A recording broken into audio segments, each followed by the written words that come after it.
A lot of group ownership too is there's a lot of spiritual things taking place. Like I have to trust that, the people who I've hired are doing the work that I hired them to do. I have to trust that they're doing it with integrity and to the best of their abilities. And I have to trust that the clients will be here next week.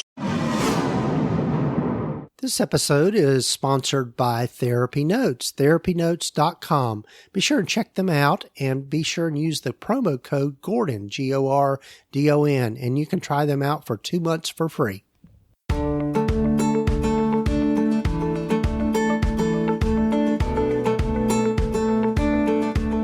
Over 15 years ago, when I started my private practice, I had to learn a lot, and most of it the hard way, and I don't think you need to do the same. Hi, I'm Gordon Brewer, a licensed psychotherapist, and welcome to the Practice of Therapy podcast, part of the Psychcraft network of podcasts. Join me in this journey of discovery as we have conversations with other leaders and professionals in both the mental and allied health fields. Join us as we explore both the business and clinical sides of running a private practice.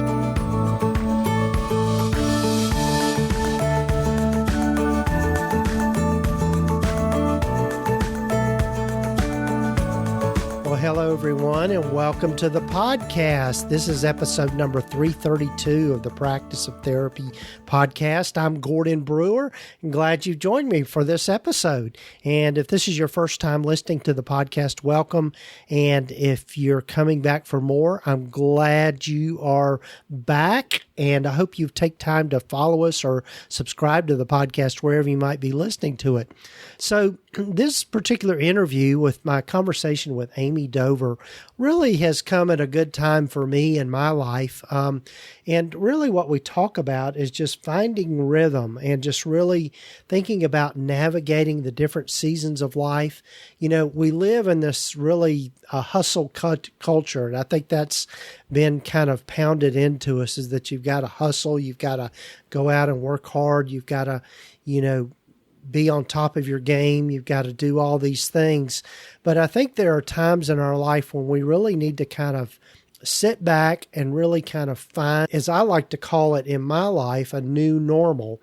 As I've shared with many of you in earlier episodes, and those that know my story, I went through the death of my wife back in November of 2023, and just a long journey with taking care of her and that sort of thing. And, I'm really at a season in my life now where I am figuring out this new normal and what it means to, be in this phase of life. And so I'm doing a lot of reflection, doing a lot of work with my own therapist, and just thinking about what is the new normal for me and what does this whole life-work balance look like for me. And I really like the way that Amy framed it in terms of just finding a rhythm in your life. And so I'm looking forward to you listening in on this conversation with Amy. It was a meaningful conversation for me, and she's just a lovely person. And we recognize that we had a lot in common as far as our backgrounds and where we're from and all of that sort of thing. And so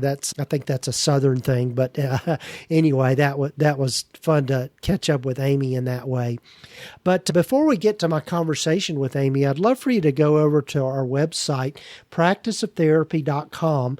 And if you're interested in working with me, I really enjoy doing one-on-one consulting with folks. And you can find out more about kind of my process around that by going to practiceoftherapy.com and just clicking on the button up there that says Start Consulting. And you can find out the different ways that you can work with me. Typically, what I like to do is just do a free 15-minute brainstorming session with folks to really talk about what your goals are, where you feel stuck, things that you want help with in your practice. And then we set up a plan for that and, give you a proposal and talk about the cost of consulting and all of that sort of thing. But I'd love for you to check it out, and you can apply to do consulting with me by, again, going to practiceoftherapy.com/consulting or practiceoftherapy.com and click on the button, Start Consulting. Also, as I've mentioned on previous episodes, I've been doing a project with a good friend of mine, Ashley, and she was actually one of the caregivers for my wife, and we've developed a friendship over the years, and I've been helping her set up an online store that is just called Mental Health Wear TN, or Mental Health Wear Tennessee, and she is really doing a lot of work in creating T-shirts and different designs and wall hangings and all kinds of different swag items around this whole niche of mental health awareness, and also specific things for people in our profession. So if you're looking for the perfect LCSW t-shirt or LMFT t-shirt or LPC t-shirt, we've got them, and she's got them there in her store. But again, you can go to practiceoftherapy.com and click on the button that just says Mental Health Wear TN. And also, before we get to my conversation with Amy, I'd love for you to hear from one of the members of the Sightcraft Network, which is a network of podcasts that I started in 2022. And we are increasing in numbers. I think we're up to 16 different podcasts in the network, but we're all within this mental health, self-help, professional space. And so a lot of great members in the network. And so here's a message from them, along with a message from our sponsor of the podcast, Therapy Notes. Hey there. If we haven't met, my name is Lisa Mustard, and I'm the person behind the scenes of The Therapy Show with Lisa Mustard, a podcast where I interview seasoned and knowledgeable talk therapists from the counseling world to glean valuable insights, techniques, and tools that you can apply to your practice and your life. Plus, you can also earn continuing education contact hours from some of my episodes. So to learn more about the show and get your first continuing education contact hour for free, head on over to my site, lisamustard.com. Ready to upgrade your practice from a rusty bicycle to a shiny new sports car?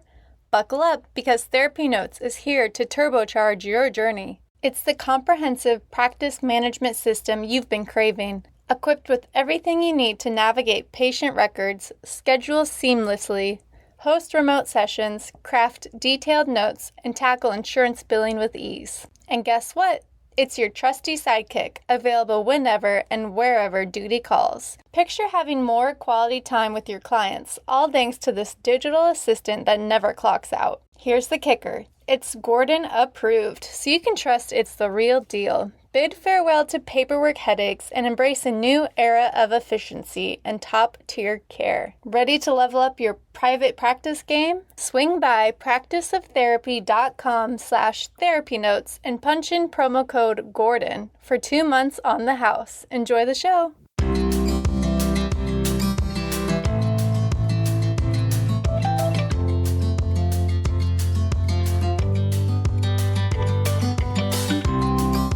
Well, hello, everyone, and welcome again to the podcast. And I'm really glad for you to get to know today Amy Dover. Welcome, Amy. Thank you for having me. Yes, and Amy and I were chatting a good bit at the beginning, as like two Southerners always do. We started making connections and realized we had a lot in common, just family and where we grew up and all of that sort of thing. And so, but Amy, as I start with everyone, tell folks a little bit more about yourself and how you've landed where you've landed. I have been a therapist for a little over 20 years, and I'm not from Alabama originally. I was born and raised in North Carolina, as we talked about before we started the interview, and got married. And through my husband's work, he's an optometrist with the Army, and we ended up down here in South Alabama for his work. And he's at an Army installation down here. And we ended up raising our two sons down here. And we've been down here about 13 years, and we love it. We love being down here. We never thought that we would end up in South Alabama, but we are here and we love it. And I opened my group practice in January of 2015. So about 9.5 years in, I had done some work at a private practice in another town in Alabama before I opened my own. And most of my clinical work has been around family work, working with couples. I've done a lot of work with children. Before we moved to Alabama, most of my clinical work had actually been with registered sex offenders and who were in community corrections in the group setting. And so I feel like I have a pretty good background clinically, but I have definitely moved more into the group ownership CEO seat for the last few years, and have really found myself enjoying that too. My work has shifted from taking care of clients to taking care of my team of therapists and my staff. And I have found that I really enjoy doing that. And so now some doors have opened, and I'm doing some consulting work with people who are thinking about opening group practices or scaling to a group practice. And I'm honored to do the work. I love working with other therapists. Awesome. Awesome. And I know from your contact with Whitney Owens at Wise Practice, you've got a lot of good experience in doing what you do. And so I appreciate that. Yeah. Yeah. Yes, it's How, been I did a little presentation earlier this week on the good, the bad, and the ugly of group practice ownership. And I've learned a lot of things the hard way, much like you, as you say in the intro to your yes. show. I've learned a lot of Yes. things the hard way and had some pain that maybe I could have avoided, but I really think that it's made me better too. Yeah. And definitely gives me the opportunity to share that with others and help and guide them as they make decisions about scaling their practice. Right. Right. How many clinicians do you have in your practice now? I have 15 clinicians and two Oh, wow. administrators. Yep. Okay, awesome. Awesome. Mhm. Yeah.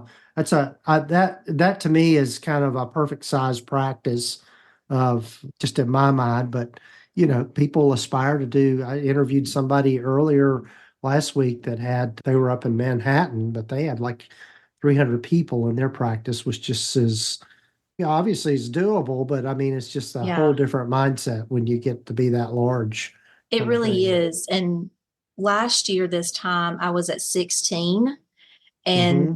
some things occurred. And I like to say that God did a little pruning at Dover Mm-hmm. Counseling. Mm-hmm. And I lost a couple of people, but I hired one back or hired another one in that place. And so I'm at 15, and I'm with you. I feel like 14, 15 just really works for me, Mm-hmm. and it works for, just the community of therapists that I have here. It's just a good cohesive group. I don't know what it is about 16 and higher. So far it just hasn't worked for me so far. Not to say it won't in the Right. future, but I'm with Right. you. I kind of like this size. Yeah. Yeah. And I think everybody has to find their sweet spot. But Yes. yeah. Yeah. Well, I know as we were chatting about before we started recording, we were talking about, as I do with everybody, talking about what we're going to talk about. And one of the things that I had said to you was just thinking about life balance as an entrepreneur. And what you said was, I would like to think of it not as balance, but as rhythm. And Mhm. so I think that's a good place to start and just tell us, kind of your thinking on all of that and just kind of what you've learned with all of that sort of thing. Okay. I'm Yeah. definitely going to be speaking from my lens of being a wife and a mother, and I have two sons, and they're older now. My younger one is getting ready to graduate from high school this month. And so Mm, my husband and I will be moving into a different chapter as well. It's exciting, right. but bittersweet, Uh-huh. but Yeah. having my children younger, when I started private practice, there were times when it was very much a challenge. And because you're working hard when you're opening your practice, and even when you're solo you're working hard, and it's really hard to find a good balance of what do I give my clients, how do I shut that off and then go home and give to my family. And for a long time I felt like I sort of gave my family the leftovers of me, and I felt as though I was chasing this elusive idea of balance. And everyone kept saying, you need to find balance. You need to have a good work life balance. And I could just never find that. And so it was about was probably about 8 years ago that I read this really great book. I can't even remember the name of it, but apparently it hit me. And Yeah. the author just really talked a lot about it's not about balance, it's about finding the rhythms of your life. And your rhythms will change based on your needs, your family needs, maybe school starting or school stopping. And, if there's a medical issue that comes up, life is full of different seasons and rhythms. And it's important to understand that, to accept it, and then to change the rhythms of your life and of your work as you go through it. So, Mm-hmm. as we talked about as a practice owner, there have been a lot of a lot of seasons where I've had to hustle. And so my rhythms have changed during that season to accommodate what needed to be done in the practice and some scaling and some things that were happening. But then I would go into a season of rest and the rhythms changed with that. And once I accepted that and kind of looked at it as this is my life, like kind of stepping back and taking the bird's eye view, this is life. I'm never going to have the balance that I think I'm supposed to have, but I can have different rhythms based on what's expected of me, what I need to do, what's happening in the practice, what my family needs. And that has just been sort of the game changer for me. Yeah, yeah. And I like that term rhythm. And can you expound on that a little bit? I mean, what you mean by rhythm as opposed to balance? Because I think that's, in my mind, I think of life balance as okay, you've got everything organized just perfectly and, just everything just kind of flows well and you have your schedule and all of that kind of stuff, which I absolutely suck at. All of that stuff. I mean, I just am not good at it. And I've done all the tools and seminars and stuff, and I still just, but the rhythm strikes a chord in that, to me, rhythm kind of speaks routine, but I don't know that that's what you mean necessarily. I think that's part of it because again, depending on, I used the example earlier of, again, I'm coming through the lens of a mother and a wife when when we would prepare to start back to school in August. Yes, kids go back to school in Alabama in early August. It's crazy to me. But here for us too, in Tennessee. Yeah. It's just still Yeah. summer in my head, but okay. Yeah. Yeah. So we get to the end of July and we know that we're a week out from summer starting. We begin the process of changing our rhythms. So we start to go to bed a little earlier. We start to change our meal routines. We start to change the way that we're doing things in the evening, sort of our bedtime and evening rituals and routines. And we start to get up a little earlier in the morning and preparing for that school day to start. And I'd like to say that it's always been this beautiful change and rhythm in my family, but no, that's not the reality. Life happens. But to me, that's an example of it's more of a rhythm with the changes in the season of life, the season of work, the season of school. And so I'm going to change the way that I do work too. This is the schedule of my children. This is the schedule of my husband. So my work schedule and my rhythms will change to kind of fit around that as much as possible, as a practice owner. And then as we get closer to winter break and Christmas break, the seasons and the rhythms will change again. And my favorite rhythm is the summer rhythm which is what we're getting ready to go into now. And things really do sort of slow down in my house. And there's not just this sense of urgency and that carries over into my work. And so I love the idea of balance, but I've never found it. And when I gave that up and just said, okay, it's really about how do I need to shift my mindset and how do I need to find the movement of my life that works for my family and me. And that's where rhythm really strikes me too. I can change my rhythms based on needs and based on desires. And sometimes within that rhythm, there's going to be a good balance of work and play and personal life. And sometimes within that rhythm, I might be giving a little bit more of my energy to work because that's what's needed. And then rhythms of where I am able to rest and spend time with my family and maybe step away from the practice a little bit longer for longer periods of time. So for me, that's where I've landed, and Mm-hmm. it's just worked. Yeah. Yeah. That resonates for me. One of the themes that I've been it's interesting how stuff comes up with our patients or our clients that also kind of parallel our own lives to some Yes, degree. And one of the things that I've been paying attention to is this idea of urgency. And I think a lot of times we create urgency for ourselves when really there's no reason for it. absolutely. Like like a fear of running out of time or a fear of missing out on something or a fear of, if I don't do this now, then I'm going to miss the opportunity or all of Hmm. those kinds of things that I think we can create for ourselves. And I think to be mindful of that and pay attention to that has been something that's been helpful for me here more recently.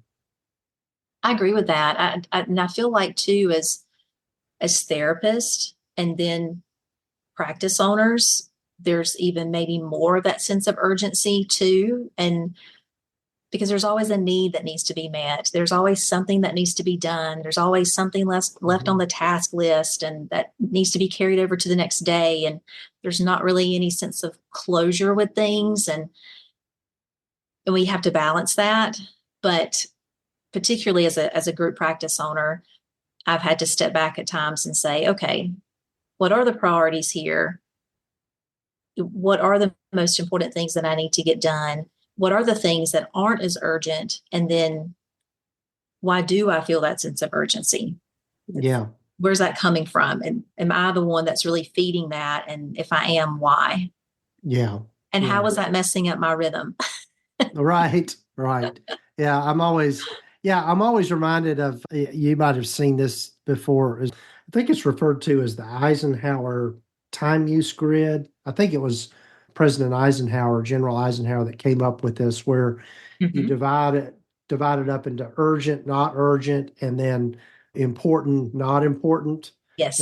And the different things that in our lives that fall into one of those four places on the grid of being important and urgent or being important but not urgent, that sort of thing. Yes. And the one place you don't want to end up too much time in is doing stuff that is not important and not urgent. Yeah, Exactly. yeah, or yeah, yeah. So, and I think a lot of times we can focus too much in that area, and kind of the optimal place to be is in the important, not urgent kind of sector to devote your time to those things.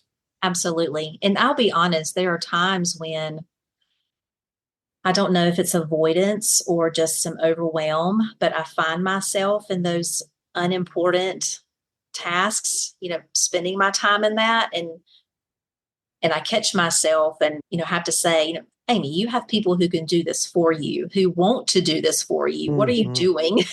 And I really Right. do think it's because I'm, again, maybe overwhelmed or procrastinating or avoiding the things that I know that must be done that are the most urgent and important. Hmm. And it's funny because I can absolutely empathize with your struggle, with the organization and trying to make this is the priority and this is the important task to get done. And I'm obsessed with paper planners. I don't Hmm. that's my preferred way of doing things. My Yeah. planner has all of my Yeah. life in it. And I Yeah. still get made fun of for having a paper planner, but I don't care. Yeah. That's what I Yes. do. The full Yes. focus planner is what I use. So yeah. You're my kindred spirit. You understand what I'm Yeah. talking about. And Right. I'm excited because I found a new one to use. Oh, okay. It's similar to the one that you have. Uh-huh. But I find that when I can lay my days out and my tasks out and Hmm. now that I'm a group practice owner, it's important that I'm kind of tracking what I'm doing on a quarterly basis too. And then when you add in the component of consulting, it's Hmm. just really need to be able to see things. And I'm just much more of a visual paper person than I am a screen Yeah. or a digital person. And so Right. that's what works for me.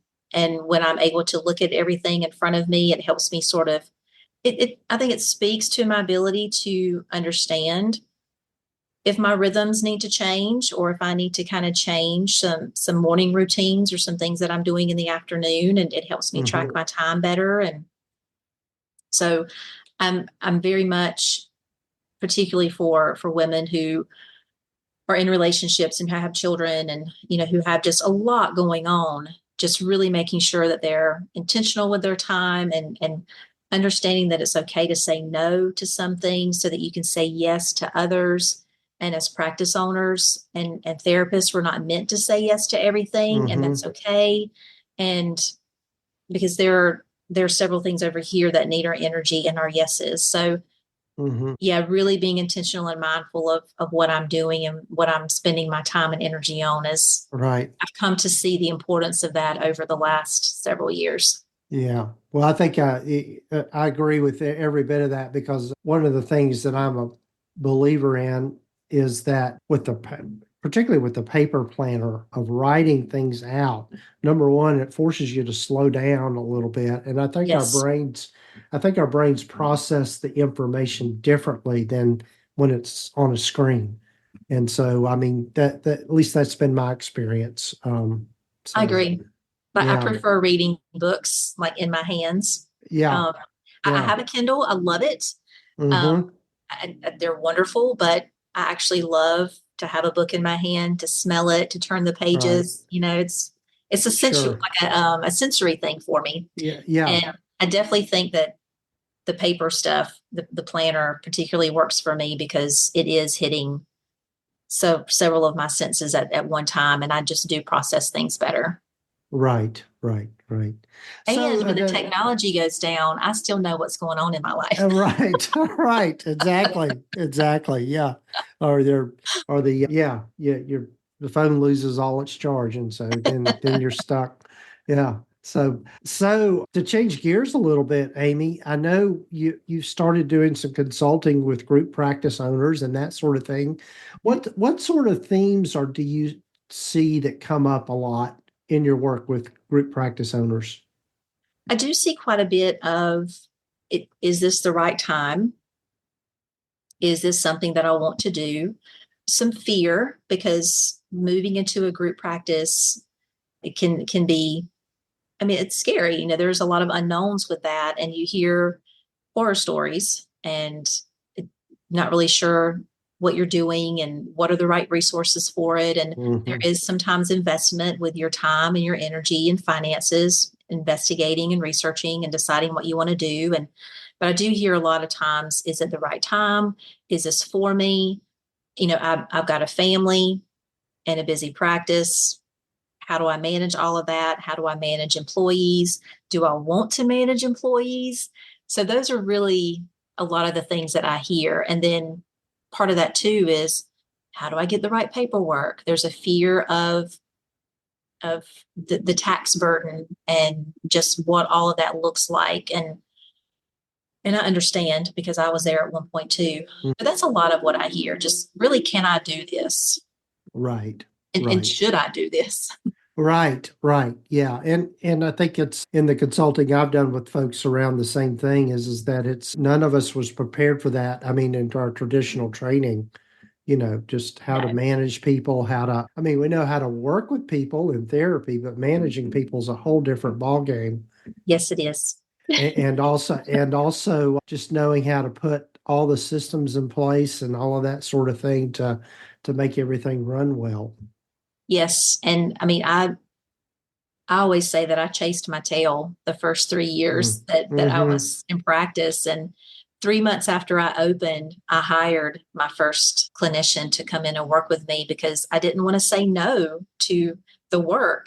And I Mm-hmm. very clearly remember having a conversation with my husband. We were out to dinner, and I said, I'm going to have to start turning clients away, or turning referrals away, because I don't have anywhere else to put them on my schedule. And I was seeing 30, 32 clients a week at that point. Mm-hmm. And I said, I don't know what to do. And he said, well, call your friend so and so that you worked with, and see if she wants to make some beer money on the side. Yeah. All She doesn't right. even drink, right? Yeah. She Oh, yeah. doesn't even drink Yeah. alcohol. But Uh-huh. that was the way that, I mean, how nonchalant of a way to make that decision. And Right. that's how it went from there. And Right. so I didn't know what I didn't know, Mm-hmm. and I didn't know a lot. And so Mm-hmm. I was very blessed to have a couple of really good mentors who walked with me through some of that and Mm-hmm. were very realistic with me too. But in terms of the business side of things, there were some things I learned the hard way. It was the grace of God a lot of times that made the decisions work out the way that they did. And Mm-hmm. but through it all, I've learned so much, and I think group practice ownership just makes us better humans too. And it gives us the opportunity to interact with more people and to stretch ourselves and to hone our leadership skills and really bring, like, I love being there for my team. I love knowing that they know they can trust me. They know that what I Mm-hmm. say is going to happen. Some of them were just had terrible experiences working in community mental health and all of that. And I love showing them, hey, you can come to work and not dread coming to work, and you can enjoy the client work, and you can get paid a pretty good living and Mm-hmm. be able to take the time off that you want to. And I love showing them that different side of therapy work. So yeah, I did Mm-hmm. not step into group practice ownership in the wisest way. And so when Mm-hmm. in consulting work, I definitely try to let people know, hey, let's do this wisely. Let's take the knowledge and let's apply it and be wise about our decisions so that we can build a foundation that's sustainable for your growth. Right, right. It's one of the things that as we were talking about, and you've said already, learning things the hard way, which is how I opened the podcast and then kind of that little blurb at the beginning. But I think one of the things that I think everybody that is successful learns to do well is like you mentioned, Amy, seek out mentorship and get Mhm. people that have done it before and be able to talk with them about it and get that support along the way. I mean, it's really no different than that's what therapy does. I mean, Mhm. if somebody's struggling with something, not to do it alone, Yes. is the big message there. But I think also there, the accountability piece is there. But as much as anything, having that community around you to help support you in all of that is so important. And then the one thing that I'm still learning how to do, and it sounds like you've you've done this, had a little bit of the same struggle, is being willing to take things off my plate and delegate them out and not try to do it all myself. Yes. I'm still learning that one. Maybe when I grow up, I'll learn that eventually. But And you can teach um, me. yeah, yeah. So, but that's one thing that I think is real important for people to remember, especially as you scale and grow, because what got you to what got you to being a full practice as a solo practitioner, getting a group practice full is a whole different. You can't do it the same way you did as a solo practitioner. So it's just learning those new sets of skills and new sets of doing things. Yes. And the mindset shifts that have to come Mm-hmm. because I definitely had to do some work on that, and really my mindset around money and finances and around Mm-hmm. abundancy versus scarcity. And I think a lot of group ownership too is there's a lot of spiritual things taking place. Like I have to trust that, Mm-hmm. the people who I've hired are doing the work that I hired them to do. I have to trust Mm-hmm. that they're doing it with integrity and to the best of their abilities. And I have to trust that the clients will be here next week. All There's a right. lot of faith that comes into that. And Uh-huh. with Wise Practice Consulting, we do have that definitely sort of influences the consulting. It's faith-based practice consulting, and my faith is certainly something that I have leaned on quite a bit as a group practice owner, and because Mm-hmm. you can get very lonely. And when you spoke about community, you were absolutely right. And finding the Wise Practice community, and that's really what kind of helped me out with the loneliness that I felt at times too as a group practice owner. That's such an important piece. And yeah, I think everyone that is in, it's just with the stuff we know. If you're going to be a therapist, get your own therapy. And if Yes. you're going to be a group practice owner or just owner practices, have a group of mentors and trusted colleagues around you that you can bounce stuff off of and Hmm. process things with is just really an important piece, I It think. is. It Yeah. was a game changer for me. And, having a group of people who just get it Mm-hmm. has Sure. just been really, it came at a time when I really needed it. Yeah. Sure. Sure. I'm so glad we had this conversation, and I'm looking forward to. Are you going to be at the Wise Practice Summit this year? Are you I going to be am. able to? I'm going to Okay, be well, there this year. good. I'm excited about it, and I Uh, do want to let your listeners know too, Gordon, that I will be starting a mastermind group in July for okay. any solo practice owner who is interested in scaling their practice to a group and maybe hiring their first 1 to 2 clinicians by the end Mm-hmm. of this year. So that starts in July, and they can go to the wisepractice.com website and look at my information, look at the Mm-hmm. information about Wise Practice Community, and fill out an application for the mastermind group if they'd like to. Awesome. Wise Practice is a good organization. Of course, Whitney is a dear friend of mine, and I enjoy working with her. And we do a lot of neat stuff together. So I mean, it's a good thing. It's a She's good great. thing. Yeah. Yeah. Yeah. Sure. Well, Amy, so good to have you. Thank you for having me, Gordon.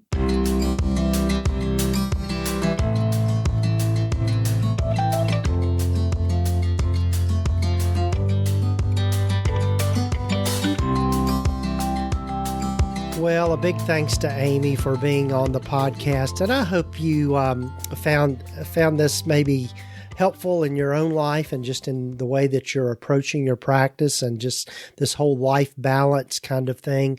And just maybe giving you some ideas of some different tools to use. I know one of the things that Amy and I talked about was just the use of our planners, which was a funny kind of trail we went down. But anyway, I do like using a paper planner. I think it gets me to focus in a different way. And the one that I use, and I've mentioned it on the podcast before, is just the Full Focus Planner, which is created by Michael Hyatt and Company. And I created a landing page for that at practiceoftherapy.com/full focus planner.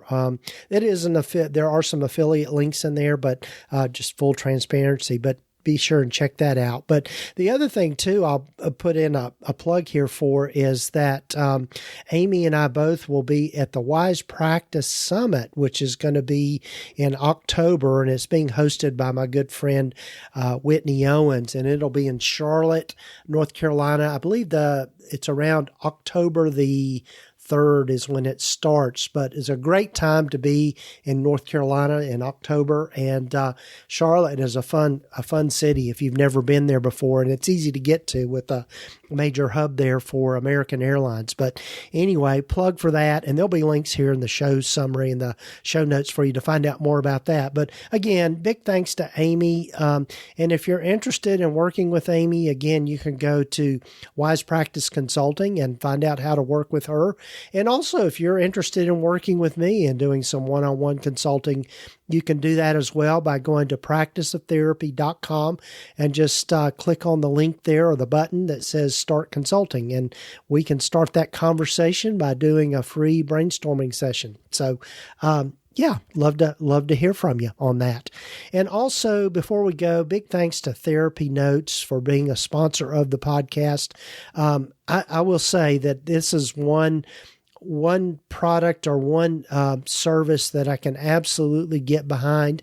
As you've heard me say before, it's the practice management system that I use in my practice. They are the leading electronic health record system for mental health providers in private practice, and they're constantly improving things, and their support is second to none. And it's really an all-in-one kind of platform in that you can do telehealth. There is a patient portal. There's a way to collect payments. It's got all the things, doing your clinical notes filing insurance claims. All of it is contained within Therapy Notes. So be sure and check it out, practiceoftherapy.com/therapy notes. And be sure and use that promo code Gordon, just GORDON, and you can try them out for 2 months for free. So be sure and check them out. And again, we've got lots of great guests lined up for the podcast. I'm excited about just the number of people that are reaching out to me and interested in the podcast. And also, real quickly, go over and check out the Psychcraft Network and the other podcasts that are members of this network, and a lot of great people there that are doing some great work in our field. So be sure and check it out. And you can find out more about that by just going to psychcraftnetwork.com. And so that's it for this episode. And we'll be back with you again next week for another episode of the Practice of Therapy podcast.